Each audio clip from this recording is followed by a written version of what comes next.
It was one of those crisp autumn mornings when the city seemed alive yet oddly quiet. Golden leaves rustled gently in the breeze, falling on the long pathways of the Central Park. Children ran around laughing, their parents watching closely. But at the far end of the park, on an old wooden bench, a little girl sat alone. Her small fingers clutched a box of worn-out crayons, and on her lap rested a sketchbook almost half-torn. She wasn't laughing like the other kids. She wasn't running. She was drawing quietly, her head bent low, as if the paper was her only friend.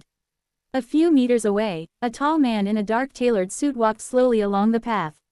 His name was Adrian Cole, one of the city's youngest and most successful CEOs.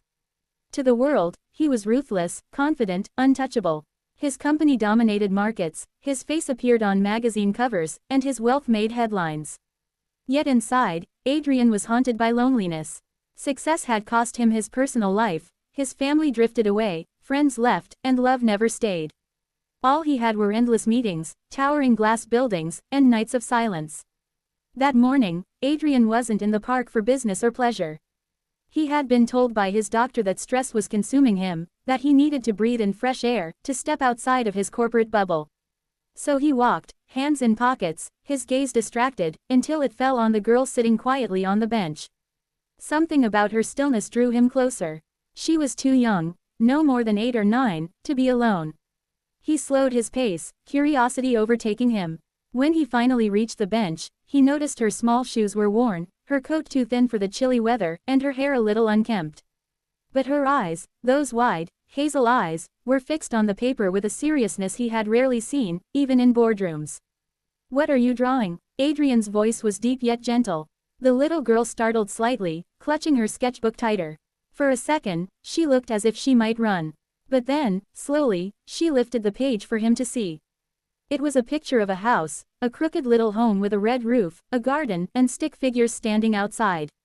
A man, a woman, and 2 children holding hands. The colors weren't perfect, the lines weren't even, but the feeling inside that drawing, it was warmth, love, something Adrian hadn't felt in years. "It's my family," she whispered. Her voice trembled, as if the word, family, carried too much weight for someone so young. "But they don't live here anymore." Adrian felt his chest tighten. He sat down beside her, leaving a respectful distance. "Where are they?" he asked softly. The girl didn't answer immediately. Instead, she turned the page and began sketching again. This time, she drew a small figure of herself sitting alone under a tree. Above her, she scribbled gray clouds and heavy rain. Her hand moved quickly, almost desperately, filling the page with loneliness. When she was done, she pressed her lips together and whispered, "They're gone. It's just me now." Adrian's throat went dry. He wasn't prepared for this kind of honesty. The world he lived in was full of masks, fake smiles, and hidden agendas. But this little girl, she didn't pretend. Her pain spilled out through crayons and paper.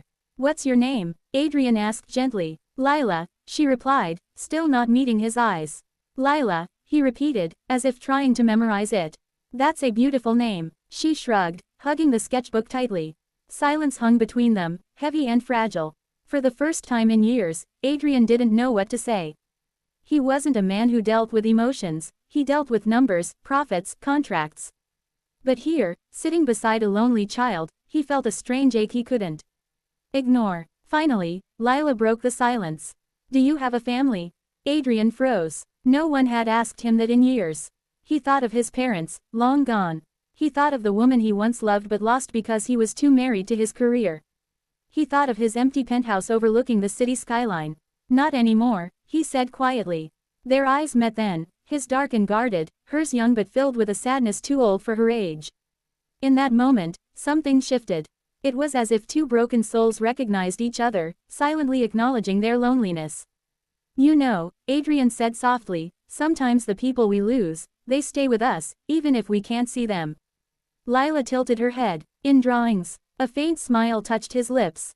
"Maybe in drawings. Maybe in memories. Maybe right here." He touched his chest lightly. For the first time, Lila's lips curved into the smallest smile. It wasn't much, but to Adrian, it felt like sunlight breaking through clouds. He didn't know why he cared so much, but he knew one thing, he couldn't just walk away. So, without overthinking, he asked, "Would you like some hot chocolate? There's a cafe nearby." Her eyes widened with hesitation. "But," I don't have money. Adrian shook his head gently. Don't worry about that. My treat. For a moment, she seemed torn. Then, slowly, she nodded. As they stood and began walking side by side, Adrian felt something he hadn't felt in years, a sense of purpose, a reason to care. He didn't know her story yet, but deep inside, he knew that meeting Lila was not an accident. And as the leaves swirled around them, Adrian Cole, the millionaire CEO who had everything but happiness, realized that sometimes, the smallest encounters could change a life forever. The cafe smelled of warm bread and cocoa, a soft refuge from the chilly air outside. Lila sat across from Adrian, her small hands wrapped tightly around the steaming cup of hot chocolate he had ordered for her. She sipped slowly, her wide eyes scanning the room, as if she wasn't used to places like this. Adrian watched her silently, noticing how even the smallest things, the marshmallow floating on top, the warmth of the cup, seemed to surprise her. Do you come to the park often?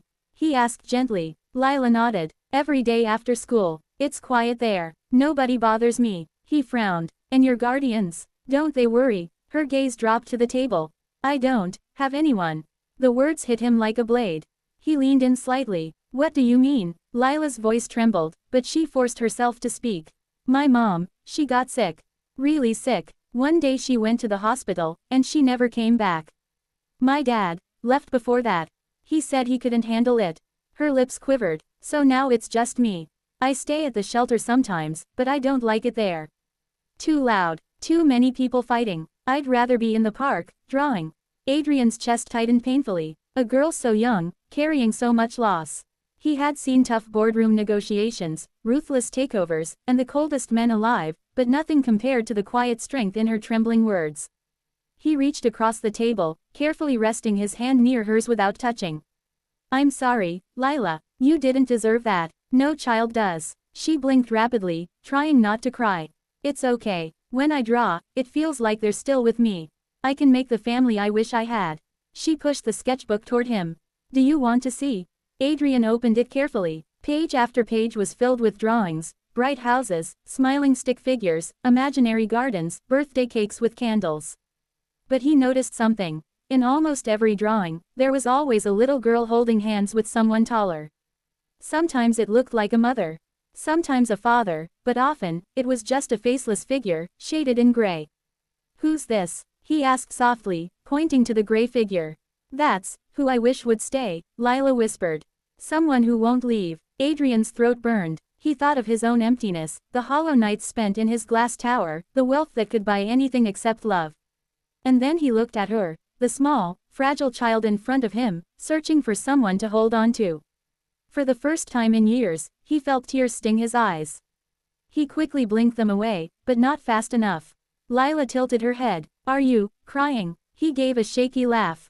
I guess I am. It's been a long time since anyone made me. She reached across the table, her tiny hand resting on his. It's okay. I cry too, but then I draw again. Adrian couldn't respond. His heart felt raw, torn open by a truth he didn't want to admit. He needed her just as much as she needed someone. Over the next weeks, their meetings became routine. Every afternoon, Adrian found himself leaving his office early, walking through the park, and finding Lila waiting with her crayons. They talked, they laughed, sometimes they just sat in silence. She showed him how to draw clumsy stick figures, and he showed her how to fold paper into little boats. Slowly, the shadows in both their lives seemed to lift. But one evening, when Adrian returned to the park, Lila wasn't there. The bench was empty, the sketchbook gone. Panic surged in his chest. He searched the paths, called her name, even checked the cafe, but she was nowhere. Desperation drove him to the shelter she had mentioned. Inside, the staff recognized her name immediately. She's here, a kind woman explained.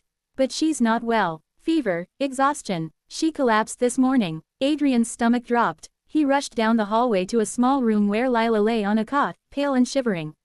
The sketchbook was still clutched in her arms. Seeing her like that, so fragile, broke something deep inside him.